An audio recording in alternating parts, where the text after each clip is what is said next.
Brought to you by 1AAuto.com, your source for quality replacement parts and the best service on the internet. Hi, I'm Mike Green. I'm one of the owners of 1A Auto. I want to help you save time and money repairing and maintaining your vehicle. I'm going to use my 20+ years experience restoring and repairing cars and trucks like this to show you the correct way to install parts from 1AAuto.com. The right parts installed correctly. That's going to save you time and money. Thank you and enjoy the video. In this video, we're going to show you radiator replacement. We're going to do it on this 2002 S10 Pickup. This is a four-wheel drive vehicle. Radiator replacement, if you follow this video, you can pretty much use this video for just about any car. Just keep in mind that rather than taking a fan shroud off, if you have a front-wheel drive car, you may be removing the radiator fan itself. Usually the tools you'll need are wrenches and maybe a screwdriver and pliers to remove the radiator hoses. But the procedure is pretty much the same for any vehicle.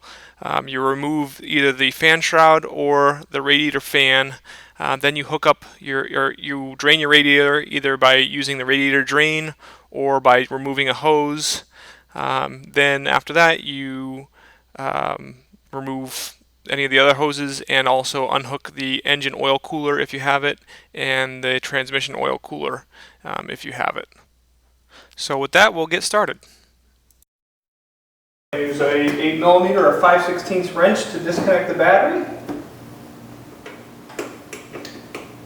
And I'm going to disconnect the negative battery cable.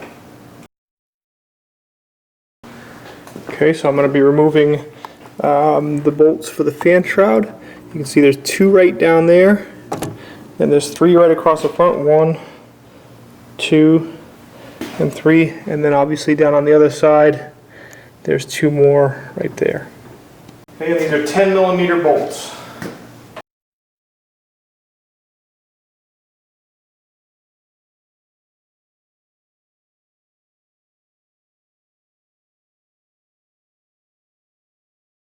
Bolts over here in the magnet tray.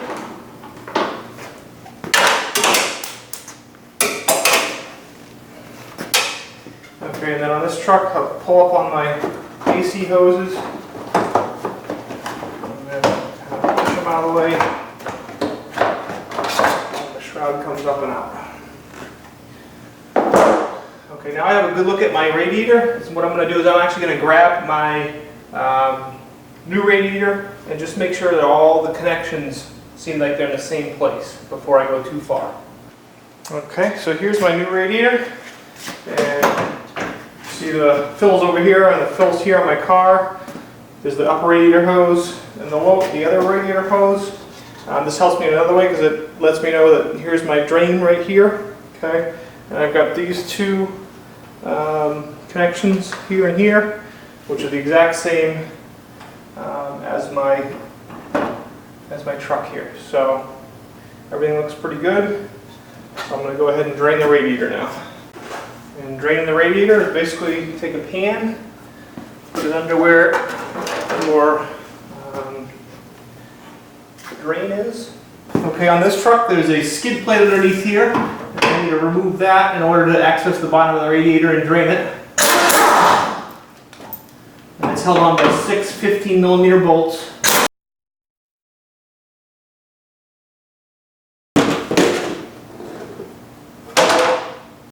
Okay, so I was actually unable to release the petcock, which is the drain. So I'm going to go to plan B, which is to take this main hose here and slowly disconnect it, and as I'm disconnecting it, let the radiator fluid drain out. Okay, so I've got a nice big pair of pliers. Reach down, hold that clamp, squeeze it, back it off. And then I just grab hold of the hose and twist it, and it's tank, so it's actually coming off pretty easy. And I'll pull it until I start hearing water come out.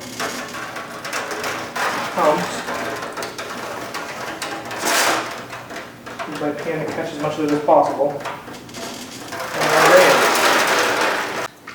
And Okay, probably as you can hear by the drip, drip, drip there. My radiator's still draining. I'm going to remove this hose, okay? And then almost all cars have, on this side usually is the engine oil cooler. Not all cars have that. Trucks like this and larger trucks that tow usually have oil cooler. On this side, this is the transmission cooler, and there's one up here and there's one down below. Most vehicles, most automatic transmission vehicles will have that. This has little quick release things on it, but I don't have the right tool for it, so I'm just going to remove the bolts with a wrench. And then also, this is the fill hose. Okay, so I'll remove the hoses and then remove the oil cooler and transmission cooler lines.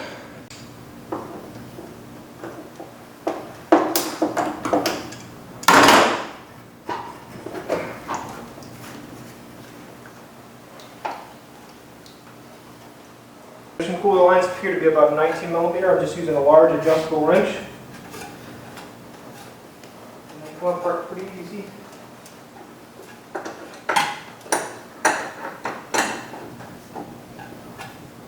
Okay, so I need to get the lower shroud out of the way. So what you do is just push a screwdriver right in between here, pry a little bit, and the shroud comes apart. Okay, and then you can pull it out of your way.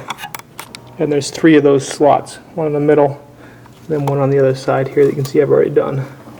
Okay, so here I'm just going to fast forward through unbolting the transmission cooler and oil cooler lines. Basically just use an adjustable or a 19 millimeter and 22 millimeter wrench, or whatever wrench is correct for your car. Okay, so as you can see here, as you undo your lower oil cooler line, you're going to get some oil dripping out, so you want to have a catch pan for that. Okay, so once the hoses are all unhooked and the transmission cooler and engine cooler are all unhooked, then your radiator comes up, and provided it doesn't get hooked on anything, which it usually does, it comes out. I have it tilted back like this to keep the coolant in. Okay, now that the radiator's out, you can see that they're generally all the same. Do have some adapters on the new one. That's not really a big deal. We will pull these out as the other ones will just bolt right in there. Okay, then the only last thing is we'll want to pull the feet off the old radiator here. Okay, and just slide them onto the new radiator, which is not a big deal.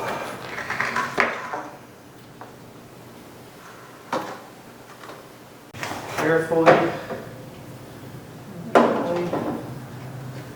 slide it down into place. Okay. Take a couple of these lines and move them out of the way a little bit. Make sure that shroud down there doesn't get in the way.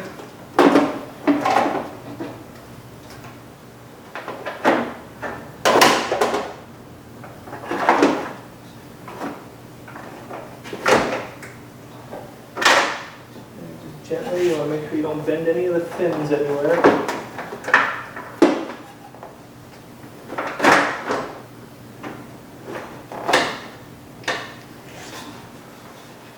Down into place. Okay, and now we just hook up all the cooler lines and the hoses, and we're all set. Okay, so at this point I've got all my connections hooked back up, upper and lower. Same on the oil cooler side. And my hoses are back on. Okay, my radiator hose right down here. Back on, fill hose. So what I'm going to do is I'm going to fill the radiator now and start it up. Let it get hot into operating temperature and check and see if there's any leaks. I'm looking for leaks of obviously radiator fluid or coolant. I'm looking for leaks of oil and transmission fluid in case I didn't get those lines tight enough. Okay, so once you can see the radiator fluid, you probably got enough. Just make sure that you got enough in your regular bottle too. So I'm going to throw the cap on. And now even though everything's not in place, I can start it up. Obviously, just put the fan shroud on with a couple bolts just to keep everything in place. Then we'll start it up and run it a little bit and make sure nothing's leaking. And the other thing we do before we start it up is we'll check the oil, as we did drain a little bit of oil out of it when we disconnected that oil cooler. Okay, so we took the truck for a little ride, got it heated up.